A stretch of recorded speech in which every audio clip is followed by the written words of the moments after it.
শরীরের সব অংশে ভালোবাসার সুগন্ধ ছড়ায়, আপনার সৌন্দর্য আর যৌবনকে আরো বাড়িয়ে তোলে, যাতে কি আপনার উপর থেকে কারোর চোখ না সরে। Arrow magic soups. কারেক্ট, খুব ভালো হয়েছে সানিয়া, এক্সিলেন্ট, ভেরি নাইস। এদিকে এসো। আমি বিশ্বাসই করিনি একটা টেকে ওকে হয়ে যাবে, দারুণ। Thank you sir. আমি শটটা দেখতে পারি? হ্যাঁ নিশ্চয়ই। হ্যাঁ, এই আসছি। প্লেব্যাক।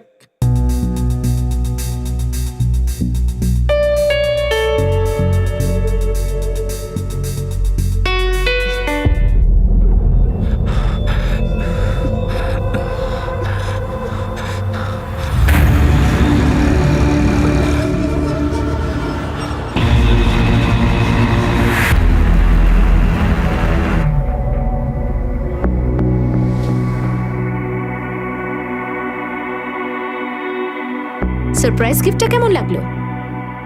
একদম অবাক করে দিলাম তো? এবার আমার সাথে সাথে তুমিও পপুলার হয়ে যাবে। হ্যাঁ, এতে আমার একটু বদনাম হবে ঠিকই, কিন্তু তোমার যে কি হবে তুমি সেটা নিয়ে ভাবো।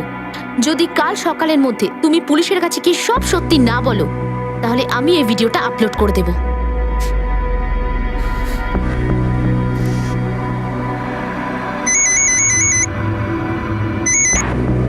হ্যালো, মানে ঠিক আছে, আমি এক্ষুনি আসছি।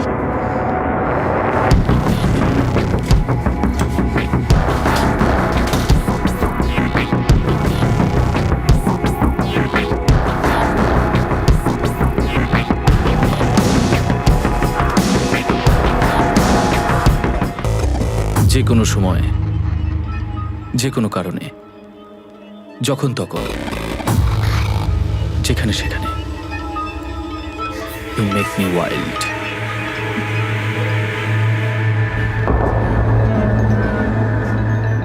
জানি না এটা ওই সাবানের গন্ধ না অন্য কিছু।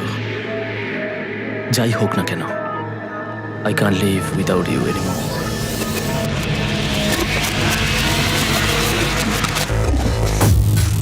আমার আর একটু সময় চাই। Come on, সানিয়া, আর কত সময় চাই তোমার? আর কত? সবসময় তোমার মোবাইল বন্ধ থাকে, কোথায় থাকো তুমি কিচ্ছু জানি না। সেরকম কিচ্ছু নয়, আমি শুধু একটা অডিশনে যেতে চাই। আজকে কোনো অডিশন হবে না, সোজা স্ক্রিনিং হবে।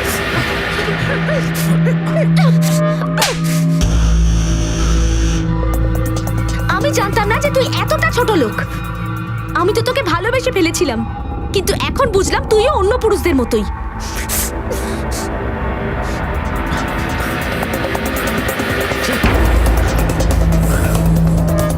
আমিও তোকে ভালোবাসি সানিয়া, আর কোনোভাবেই তোকে আমার জীবন থেকে যেতে দেবো না।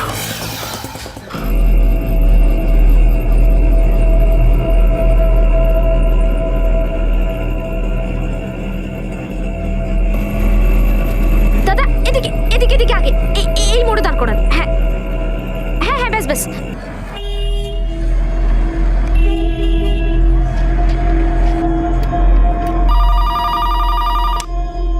হ্যালো, হেড কনস্টেবল শিবরাম বলছি, বলুন।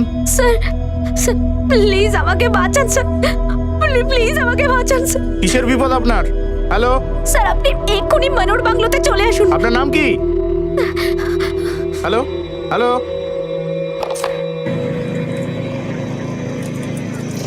দাদা চলুন।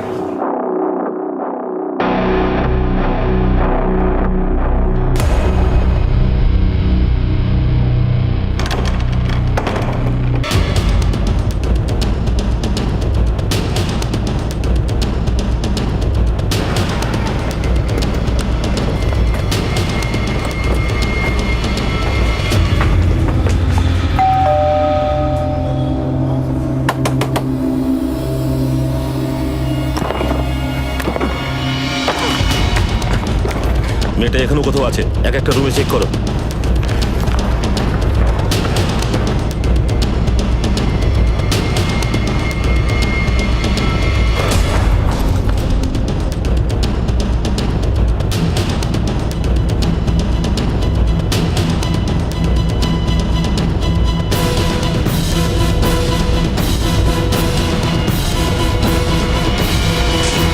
স্যার এখানে কেউ নেই।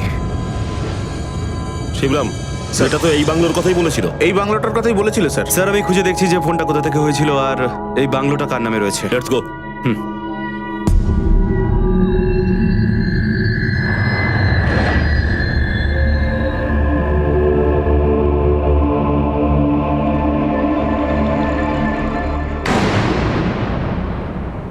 একজন ফেমাস মডেল হওয়ার ইচ্ছে থাকা সানিয়ার চোখে বড় বড় স্বপ্ন দেখার চমক আর দুনিয়া জিতে নেওয়ার পাগলামো থাকা উচিত ছিল, কিন্তু এখানে যদি তার চোখে কিছু থেকে থাকে সেটা ছিল রাগ, যন্ত্রণা আর ভয়। এই তিনটেকে সঙ্গে নিয়ে সানিয়া মনোহর বাংলোর উদ্দেশ্যে রওনা দিল।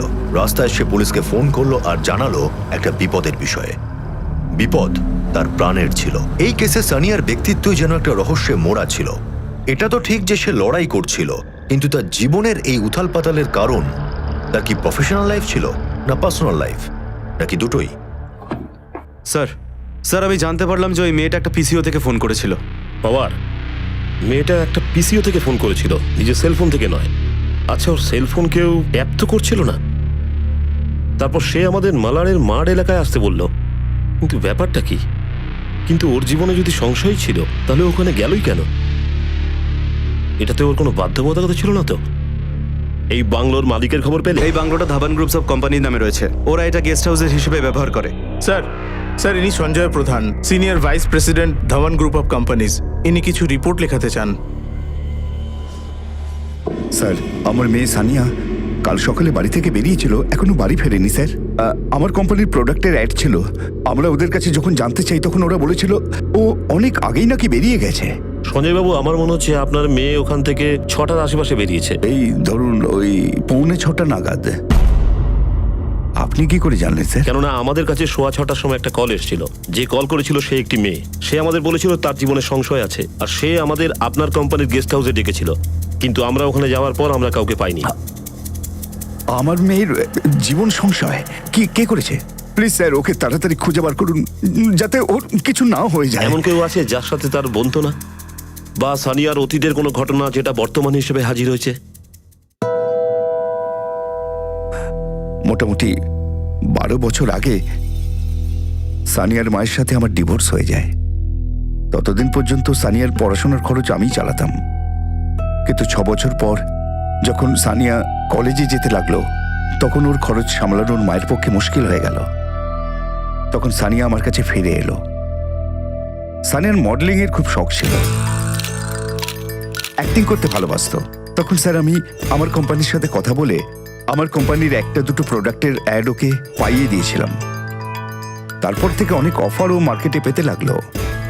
এমনিতেই ওর এই শখটা আমার পছন্দের ছিল না, কিন্তু স্যার আমি সানিয়ার স্বপ্নটায় দেয়াল তুলে আড়াল করতে চাইনি। আপনি আমাদের সানিয়ার সেল নাম্বারটা দিন, আমরা খোঁজ করার চেষ্টা করছি ও কোথায় আছে এবং কিভাবে আছে।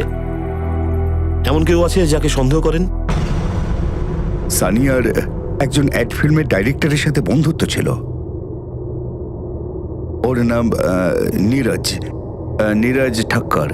এটা সাধারণ বন্ধুত্ব ছিল না। আমি সানিয়াকে ওয়ার্ন করেছিলাম যে ওর থেকে একটু দূরে থাকো।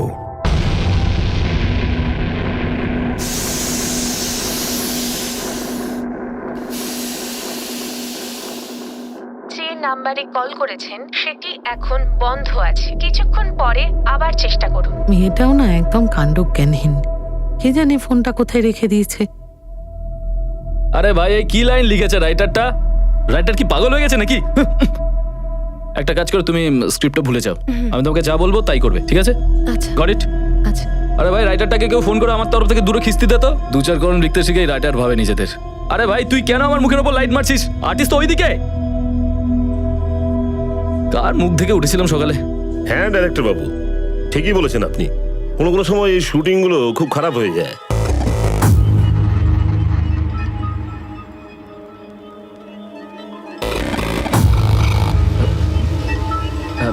নিন না স্যার। ঠক্কর, আমি এখানে ঠান্ডা খেতে নয় কিছু গরম গরম প্রশ্ন করতে এসেছি। পরশু দিনের শুটিংয়ের পরে সানিয়া গায়েব, ব্যাপারটা কি? আমি যতদূর জেনেছি তুই ওর খুব ভালো বন্ধু, ওর ব্যাপারে অনেক কিছু জানিস হয়তো।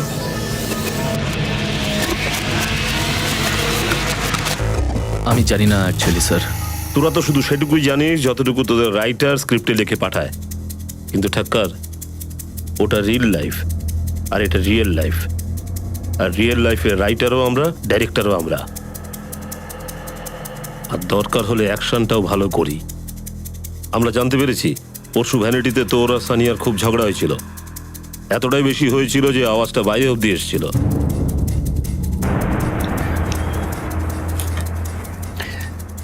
স্যার দেখুন, এটা সত্যি যে আমি আর সানি একে অপরকে পছন্দ করি, আর তার সাথে এটাও সত্যি যে আমাদের মধ্যে এখন একটু ঝামেলা চলছে। আই মিন, সানিয়া খুবই অদ্ভুত রকমের রিয়্যাক্ট করছে। টানা 3 দিন 4 দিন ধরে ফোন অফ করে রাখে, জানি না কোথায় চলে যায়। গত সপ্তাহে ও 3 দিনের জন্য কোথায় একটা চলে গেছিল আর ফোনটাও বন্ধ করে রেখেছিল, আর সেই জন্যই আমাদের ঝামেলা হয়েছিল। এতদিন ধরে তুমি কোথায় ছিলে সানিয়া? কোথায় ছিলে বলো? হোয়াটস রং উইথ ইউ? তোমার এটা নিয়ে কথা বলার কোনো দরকার নেই। হ্যাঁ, করেছি আমি ভুল, যে তোমার এই সৌন্দর্য দেখে আমি পাগল হয়ে গেছি। এরপর থেকে কোনো সুন্দর মুখ আর তার মন ভোলানো হাসির পেছনে কখনো ছুটো না প্লিজ, কারণ সুন্দর হাসির পেছনে অনেক রহস্য লুকিয়ে থাকে। দেখ ঠক্কর, যদি আমার মনে একটু সন্দেহ হয় না যে সানিয়ার গায়েব হওয়ার সিনটা তুই লিখেছিস, তাহলে মনে রাখিস আমার প্যাকআপ বলতেও দেরি হবে না।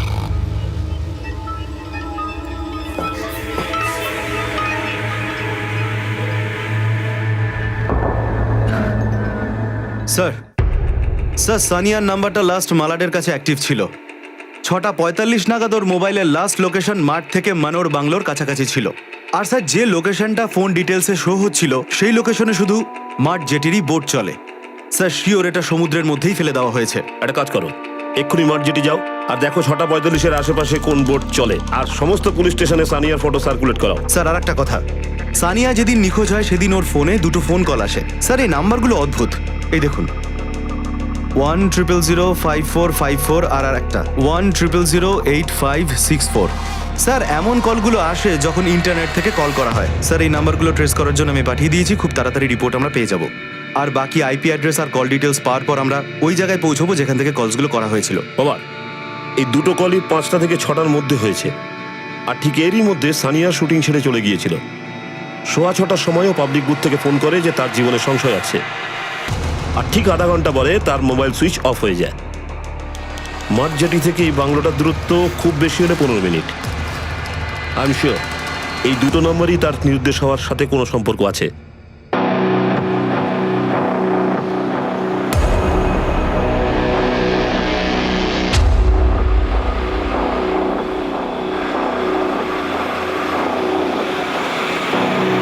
স্যার আমাদের টেকনিক্যাল টিম ওই নাম্বারটাকে ট্রেস করার চেষ্টা করছে, কিন্তু মনে হয় এটা কোনো সাইবার এক্সপার্টের কাজ। সেই নাম্বারটাকে অনেক আইপি অ্যাড্রেস দিয়ে বাউন্স করা হয়েছে, তাই সেই নাম্বারটাকে ট্রেস করা খুব মুশকিল। ঠিক আছে, পাওয়ার ঠাক্করারও কল রেকর্ড চেক করো। ঠক্কর আর সানিয়ার অ্যাফেয়ার চলছে, হতে পারে এদের মধ্যে কিছু হয়েছে। আর মাঠ জেটির কিছু খবর পেলে? না স্যার, সেখানে প্রতি 5 মিনিটে 3 থেকে 4টে বোট চলে, আর এত লোক থাকে যে সেখানে খোঁজ করা খুব মুশকিল হয়ে যায়।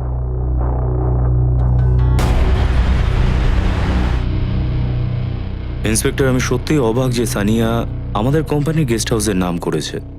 দেখুন, আমাদের কোম্পানিতে রোজই মিটিং হয়ে থাকে, আর আমাদের অনেক ক্লায়েন্ট মুম্বাইয়ের বাইরে থেকে আসে। তাই ওনাদের থাকার জন্যই আমরা অনেকগুলো বাংলো কিনে রাখি, যা কোম্পানির নামেই আছে আর যা শুধুমাত্র কোম্পানির জন্যই ব্যবহার করা হয়। যে বাংলোর ব্যাপারে আপনারা বলছেন সেটা একটু দূরে, সেই কারণে আমরা আমাদের অতিথিদের ওখানে একটু কমই পাঠাই। সানিয়া, ওনার মেয়েও আর আমাদের বেশ কিছু প্রোডাক্টের অ্যাম্বাসেডর, তাই জন্য আমরা ওই বাংলোটা সানিয়াকে অ্যালাউ করি। ও প্রায়শই ওখানে যায় আর ওর বন্ধুদের সঙ্গে পার্টিও করে। সানিয়া শুধু ওরই নয়, আমারও মেয়েরই মতো। আমি চাই আপনারা ওকে তাড়াতাড়ি খুঁজুন।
আমি জানি তুই সানিয়ার সঙ্গে কি করেছিস।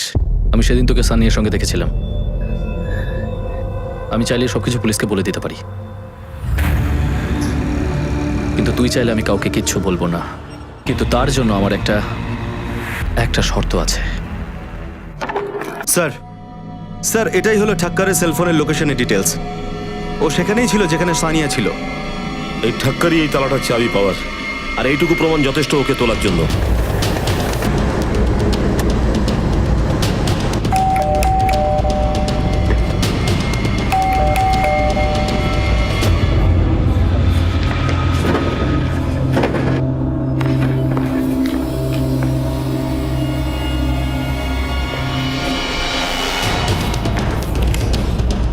মেয়েটা এখনো কোথাও আছে, এক একটা রুমে চেক করো। শিবরাম, এদিকটা দেখো। স্যার,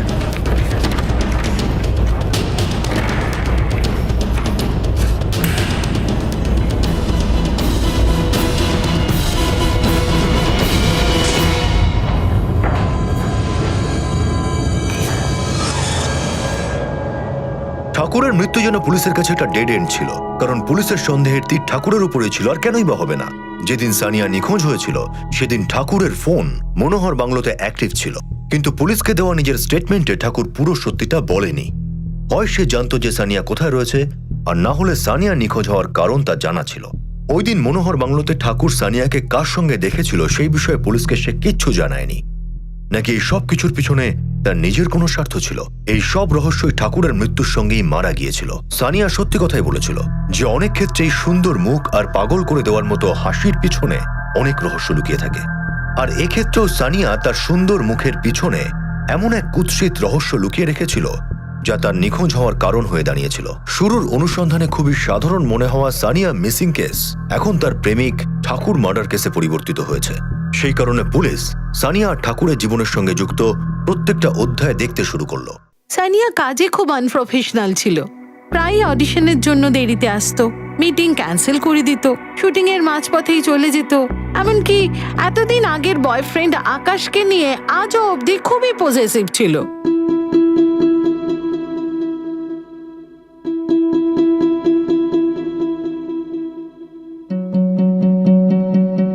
সরো এখান থেকে। কি হচ্ছে এইসব? হ্যাঁ, হচ্ছেটা কি এখানে? হ্যাঁ, ও তোমায় কেমন করেছো?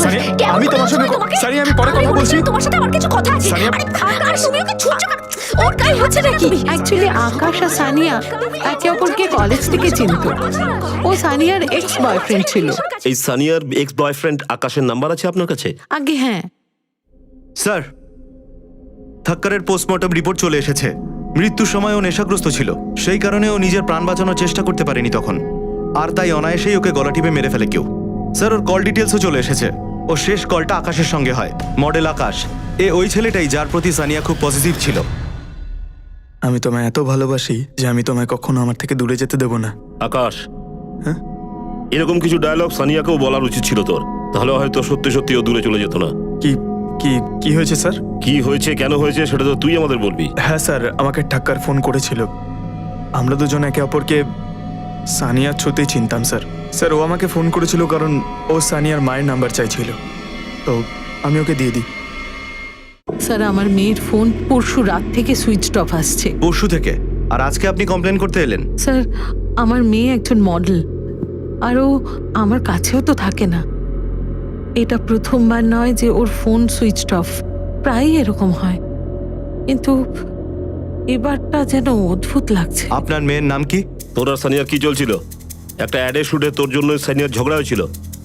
তুই এখনো সানিয়ার সাথে আছিস? না স্যার, আসলে আমরা কলেজে একসঙ্গে ছিলাম, তখনই কিছুদিনের জন্য রিলেশনশিপে ছিলাম স্যার। ও একজন বড় মডেল হতে চেয়েছিল স্যার। ওর মা একজন ফ্লাইট অ্যাটেন্ডেন্ট ছিল স্যার, কিন্তু কিছুদিন পরে ওনার চাকরিটা চলে যায়, তো খুব কষ্ট করে ওরা দিন কাটাতো স্যার। ওর মা কোথায় থাকে? স্যার, কেউ ওনাকে এই কথা বলেনি যে তার মেয়ে নিরুদ্দেশ? না স্যার, উনি ভেবেছেন যে প্রতিবারের মতন 2-3 দিন পর এবারও মেয়েকে ফোনে পাবেন। বাবা, একটা কাজ করো, এই মুহূর্তে আকাশকে যেতে দাও, কিন্তু ওর উপর নজর রেখো। এর আশেপাশের লোকেদের জিজ্ঞাসা করো এই ছেলেটা কেমন আর স্বভাব কি। Sir, Today I am going to make a big announcement. Please welcome Mr. Sanjay, আমাদের বোর্ড অফ ডাইরেক্টরস এর নতুন মেম্বার।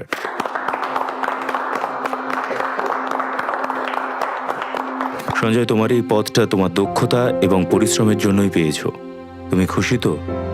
যার মেয়ে কয়েকদিন ধরে নিখোঁজ, সে এই অবস্থায় কি করে খুশি থাকতে পারে? কিন্তু I am thankful to you sir, যে আপনি আমাকে যোগ্য ভেবেছেন। কি জানি আমার মেয়েটা কোথায় আছে। যেদিন সানিয়া নিরুদ্দেশ হলো সেদিন আপনি কোথায় ছিলেন? সেদিন একটা লম্বা চওড়া লোক এসেছিল, আমার সঙ্গে সানিয়ার ফোনে কথা বলালো। আমি ওকে জিজ্ঞেস করলাম যে ও কেমন আছে, আমার সঙ্গে কবে দেখা করতে আসবে। ঠিক আছে, আমি এক্ষুনি আসছি। ব্যাস এইটুকু বলেই ও ফোন রেখে দেয়, আর সেই লোকটাও চলে গেল। প্লিজ আমার মেয়েটাকে কোথা থেকে খুঁজে এনে দিন। ওর যদি কিছু হয় আমি মরে যাব। স্যার, এই লোকটা কে হতে পারে যে সানিয়ার বদলে ওর মার সাথে দেখা করে? না পাওয়ার, আমার মনে হয় না লোকটা শুধু দেখা করতে গেছিল। এই লোকটা শুধু সেই কারণে গেছিল যাতে সানিয়াকে সে বলতে পারে তার মাতার কবজায় আছে, যার জন্য সানিয়া বাধ্য হলো এবং বাংলোয় গেল। আমার মনে হচ্ছে সঞ্জয় বাবুর সঙ্গে একবার দেখা করে এই আকাশ আর রহস্যময় লোকটার ব্যাপারে খোঁজ নেওয়া উচিত।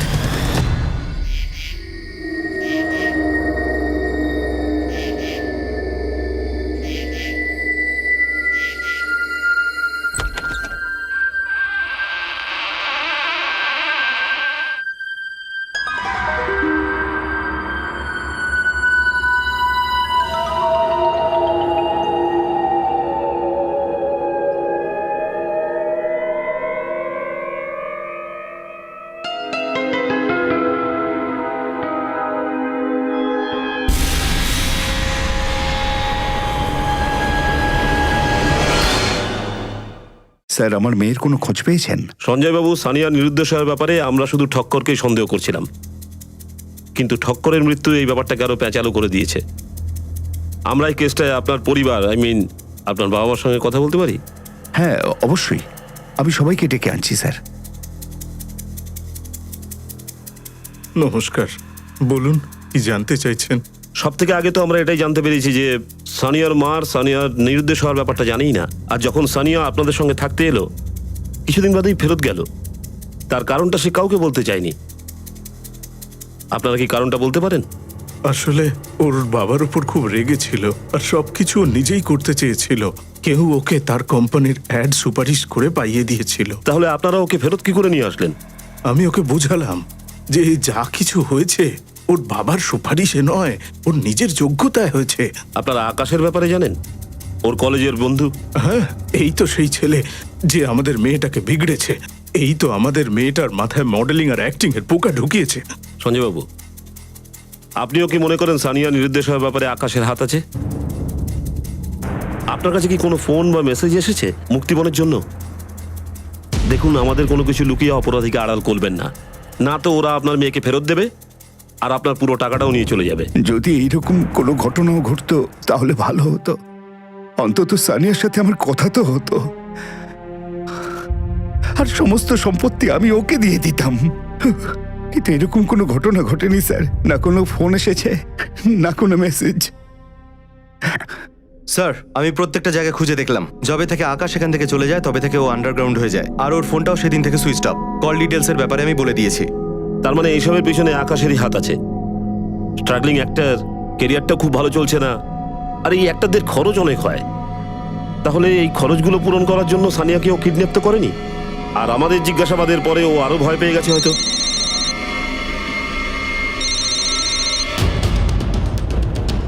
হ্যালো, ওকে, ঠিক আছে স্যার। আকাশের ফোনে ডিটেলস চলে এসেছে। গতকাল রাতে 1টার কাছাকাছি ওর ফোনটা অন হয়, আর লাস্ট লোকেশন ছিল মানোর বাংলো, আর ও সানিয়ার মতো ওখান থেকে নিখোঁজ হয়ে যায়। স্বামী স্ত্রীর মধ্যে যতই মনোমালিন্য হোক না কেন, কিন্তু সন্তানের একটু দুঃখ দূরে সরে থাকা মা বাবাকেও একে অপরের সামনে এনে দাঁড় করিয়ে দেয়। কিন্তু এখানে তো সঞ্জয় সুচিত্রাকে সানিয়ার নিখোঁজ হওয়ার খবর পর্যন্ত জানতে দেয়নি। হয়তো এই কেসে সানিয়ার সঙ্গে সঙ্গেই সম্পর্কের গুরুত্ব কমে গিয়েছিল। অন্যদিকে মনোহর বাংলো ঘিরে রহস্য ক্রমেই বেড়ে চলেছিল। সানিয়া মনোহর বাংলোর উদ্দেশ্যে রওনা দিয়েছিল, কিন্তু তারপর সে আর ফিরে আসেনি। ঠাকুর মনোহর বাংলোতে যায় আর সেখানে সানিয়াকে কারোর সঙ্গে দেখে, আর তার মৃত্যুর সঙ্গেই মনোহর বাংলোর রহস্য ওখানেই শেষ হয়ে যায়। সানিয়ার প্রাক্তন প্রেমিক আকাশও মনোহর বাংলোর অন্ধকার দেওয়ালের পিছনে গিয়ে দাঁড়ায়, আর তার সঙ্গে একটা ঘটনা ঘটে, হয়তো সেটা প্রাণঘাতী ঘটনা।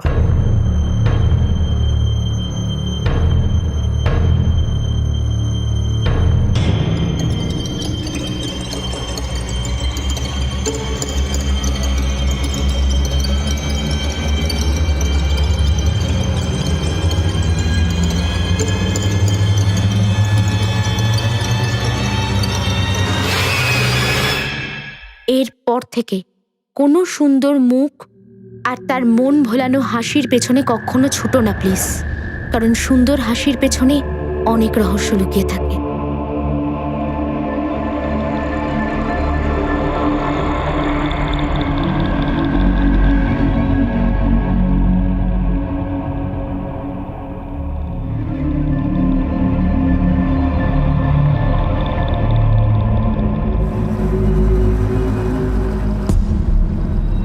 বাবার স্যার, বাবার হাত লাগাও, সরাও এই পেন্ডিংটাকে।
সানিয়ার বাড়ির লোকদের খবর করো।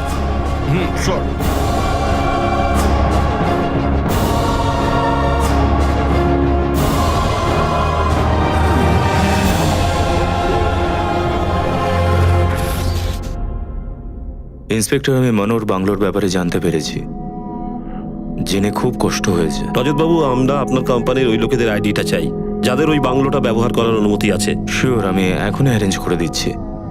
রজতবাবু, ওই বাংলোয় আপনার একটা বড় ইন্টারেস্টিং ছবি দেখেছি। ওই ছবিটাকে দেখে মনে হচ্ছে যে সেটা আপনার কোম্পানির কোনো পার্টির ছবি, কিন্তু ওই ছবিটা ইন্ডিয়াতে নয়। সে সময় সানিয়া আপনার সাথে কি করছিল? প্যারিসের ছবি হবে। দেখুন, আমাদের প্রোডাক্টটা প্যারিসেও লঞ্চ হওয়ার কথা ছিল, আর আপনারা জানেনই তো যে সানিয়া আমাদের প্রোডাক্টের অ্যাম্বাসেডার, তাই ওখানে ওর থাকাটা জরুরি ছিল। কিন্তু শুধু সানিয়া কেন, ওখানে তো আমাদের কোম্পানির আরও অনেক লোক ছিল যারা ওই প্রোডাক্টের সঙ্গে যুক্ত ছিল। ঠিক আছে রজতবাবু, হয়তো আমাদের সাক্ষাৎ আবার হবে। নিশ্চয়।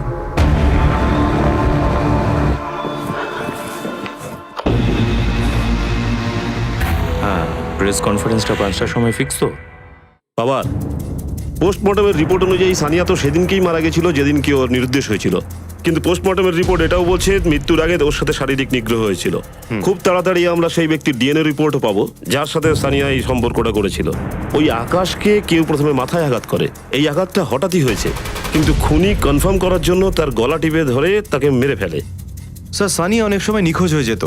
ঠাক্কার ওর বয়ফ্রেন্ড ছিল, আর ওর মোবাইলে ইন্টারনেট থেকে ফোন কলও হতো। আর কোনো সন্দেহভাজন ওর মার সাথে দেখা করে কথা বলে। স্যার, হতে পারে যে সানিয়ার সাথে কেউ ব্ল্যাকমেল করছে আর ব্যবহার করছে ওকে।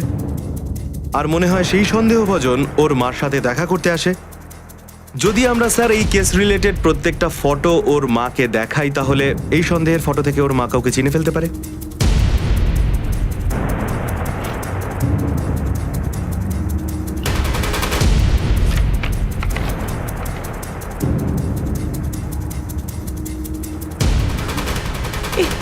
এই তো সেই লোকটা। কে? রজত ধাওয়ান?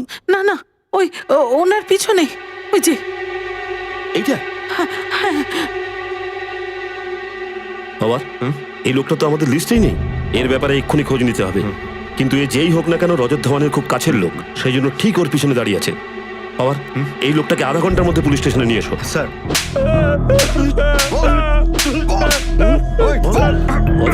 বলছি স্যার, বলছি স্যার। স্যার, আমাকে বস যেতে বলেছিল ওখানে, আমি নিজে থেকে যাইনি স্যার। ইন্সপেক্টর, আপনি ভুল লোকের উপর সন্দেহ করছেন। আমি সানিয়ার খুন করিনি খুন। সুশান্ত আমাদের কাস্টাডিতে আছে, আর সে নিজের মুখটা খুলে ফেলেছে। শুধু এই নয় রজত ধাওয়ান, আমরা তোমাকে সেই দিনকেই সন্দেহের তালিকায় ফেলেছিলাম যেদিনকে সানিয়ার সঙ্গে তোমার ছবি বাংলোয় পেয়েছিলাম। সমস্ত ছবির মধ্যে তুমি সানিয়ার সাথে আছো। তখন আমরা সানিয়ার কল রেকর্ডস আর তোমার ফরেন ট্রিপের কল রেকর্ডস ভেরিফাই করলাম, যেখানে আমরা খোঁজ পেলাম শুধু ওর ফটোগ্রাফে নয়, সমস্ত ট্রিপে, সমস্ত পার্টিতে, সমস্ত রুমে ওর সাথে ছিলে। ওই হোটেলের সিসিটিভি ফুটেজও আছে আমাদের কাছে, যেখানে তোমরা একসাথে ছিলে। এটা সত্যি যে আমি আর সানিয়া হোটেলের রুমে একসাথেই থাকতাম। ওর আর আমার মধ্যে শারীরিক সম্পর্কও ছিল, কিন্তু সানিয়ার খুন আমি করিনি। তাহলে কে করেছে ওর খুন? কে করেছে? মা, বাবা, তাড়াতাড়ি করো, রাত হয়ে যাচ্ছে। মথুরার ট্রেন ফেল করবো আমরা। মথুরা যাওয়ার কোনো দরকার নেই সঞ্জয় বাবু। আমরা সেখানেই তোকে নিয়ে যাব যেখানে শ্রীকৃষ্ণের জন্ম হয়েছিল।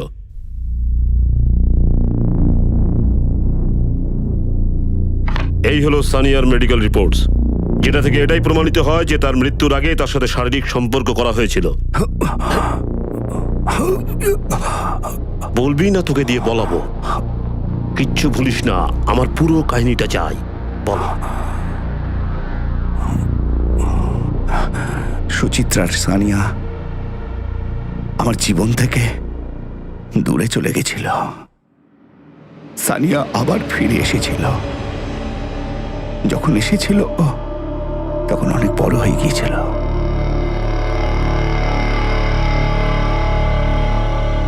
আমার সুচিত্রার উপর ঘৃণা ছিল। ওরই কারণে আমি মদ খেতে শুরু করেছিলাম। যখন সানিয়া আমার সঙ্গে ছিল, সেই নেশার ঘরে আমি সানিয়াকে সুচিত্রা ভাবতে শুরু করি। একদিন যখন আমি বাড়ি ফিরি তখন সানিয়া আমার কাছে এলো। সেদিন ও মডেলিং এর জন্য পোর্টফোলিও বানিয়েছিল। ও আমাকে ওর ফটো দেখাচ্ছিল। ওই দিন আমি খুবই নেশা করে ফিরেছিলাম। আর তারপর জানি না কি হলো, আমি এতদিন ধরে সুচিত্রাকে না পাওয়ার জ্বালা সানিয়াকে নিয়ে মেটালাম। সেই দিন থেকে এই ঘটনা চলতেই থাকলো। 3 মাস ধরে আমি সানিয়াকে নিজের মেয়ে নয়, শুধু বউ হিসেবে দেখেছিলাম। সানিয়াও সবকিছু চুপচাপ মেনে নিয়েছিল, কারণ আমি ওকে টাকা দিতে লাগলাম। আর যেটা ওর প্রয়োজন ছিল বাঁচার জন্যে, ওর সব থেকে বেশি প্রয়োজন ছিল ওর মায়ের, সুচিত্রার। তারপর একদিন সানিয়া আমার বাড়ি ছেড়ে চলে গেল। যাবার সময় আমি ওকে হুমকি দিয়েছিলাম, আমাদের মধ্যে যা কিছু হয়েছে সে কথাগুলো যদি কারোর কাছে বলে তাহলে আমি প্রাণে মেরে ফেলবো। তারপর আমার বাবা সুচিত্রার বাড়িতে গেল ওকে ফিরিয়ে আনতে। বাবা আমার সাথে সেই সব কিছু করেছে যেটা আমি তোমাকে বলতেও পারবো না। প্রত্যেকটা দিনের রাতে আমাকে ব্যবহার করেছে। সঞ্জয় যা তোমার সাথে করেছে সেটা ওর প্রয়োজন ছিল, আর তোমার ওকে প্রয়োজন। ও কিচ্ছু ভুল করেনি, আমি ওর প্রয়োজনটা বুঝি। দাদু, তুমি এটা কি করছো? তুমিও? দেখো, তোমার মায়ের রোগটা অনেক বড়, খরচা বেড়েছে, আর এগুলো তোমার উপর নির্ভরশীল। আর আমি জানি তুমি এগুলোকে খুব ভালো করে হ্যান্ডেল করতে পারবে, আর তা না হলে নিজের মাকেই তিলে তিলে মরতে দেখতে হবে।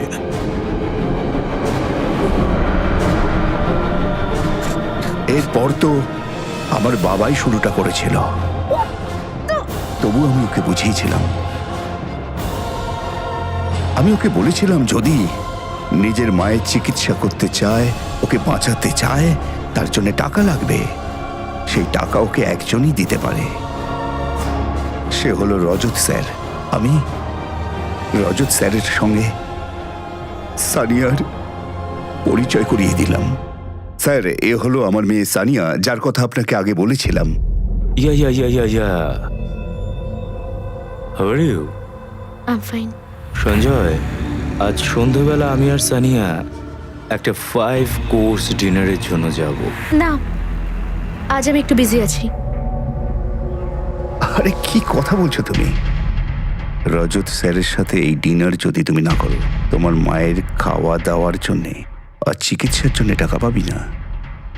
যে টাকাটা তোমার মায়ের জন্য উনি 1 সপ্তাহে দেবেন, সেই টাকা তুমি 100 রাতেও রোজগার করতে পারবে না। একদিন আমি ওকে মনোর বাংলোতে আসতে বলি।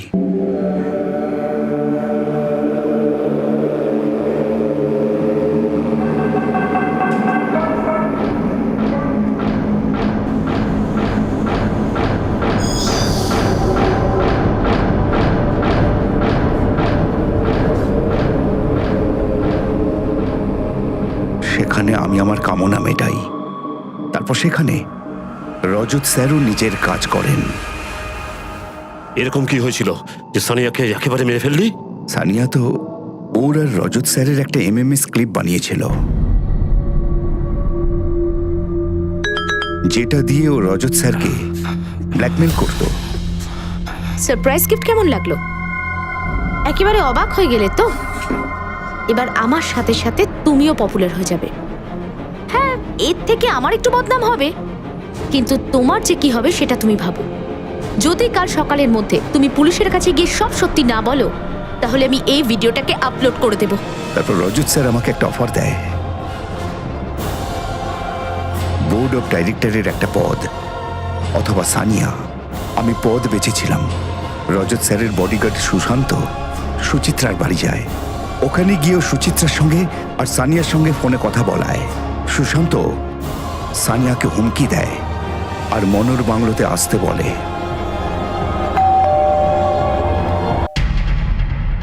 যখন ওখানে ও পৌঁছয়, তখন আমি শেষবারের মতো ওর প্রতি কামনা মেটাই। তারপর আমি সানিয়াকে মেরে ফেলি। তারপর সানিয়ার মোবাইল ফোনটা আমি গভীর জলে ফেলে দিই। ঠাক্কর আর আকাশকে কেন মারলি? ঠক্করকে মেরেছিলাম কারণ ও সবকিছু দেখে ফেলার পর আমাকে। আমি সেদিন তোকে সানিয়ার সাথে দেখেছিলাম। আমি চাইলে সবকিছু পুলিশকে বলে দিতে পারি, কিন্তু যদি তুই চাস তাহলে কাউকে কিচ্ছু বলবো না। কিন্তু আকাশের সাথে কোনো সম্পর্ক ছিল না। ও তো নিজের মৃত্যু নিজেই ডেকে এনেছিল। ও রজত স্যারকে ফোন করে বলেছিল যে সানিয়ার সাথে যা কিছু হয়েছে সব ব্যাপারটা ও জানে। কিন্তু যখন সানিয়া উধাও হলো, তখন আকাশ লোভী হয়ে পড়ে। ও নিজের মুখ বন্ধ করার জন্যে রজত স্যারের কাছে 10 কোটি টাকা ডিমান্ড করতে থাকে। আমি আকাশকে ফোন করে মনোর বাংলোতে ডেকে আনি। ওকে বলি যে এসো, আমি তোমাকে সব টাকা দিয়ে দিচ্ছি। আকাশ ওখানে পৌঁছানোর পর সুশান্ত ওকে টাকার বদলে ওপরে পৌঁছে দেয়। আমি আমার 18 বছরের চাকরি জীবনে এত নিকৃষ্ট ঘটনা দেখিনি। কি বলবো তোকে, শয়তান না পশু, দুটো শব্দই ছোট মনে হয়। মা, এই ওষুধটা রোজ সকালবেলা আর সন্ধেবেলা, খাবার আগে আর খাবার পরে। আর এইটা রোজ দুপুরে একবার করে। একটা ওষুধ যে বাদ হয়ে গেল। কোনটা মা? সবই তো আছে। একটা ওষুধ যেটা আমার জন্য সবচেয়ে জরুরি, তোর হাসি মুখ।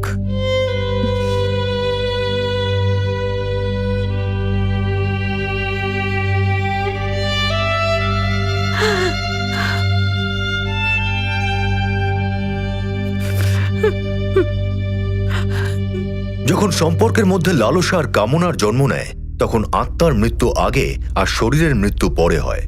এই কেসেও সানিয়ার মৃত্যু সেদিনই হয়ে গিয়েছিল যেদিন সঞ্জয় তাকে তার লালসার শিকার বানিয়েছিল, আর তারপর সেই সব কিছু তাকে তার বসের সঙ্গেও করতে বাধ্য করেছিল।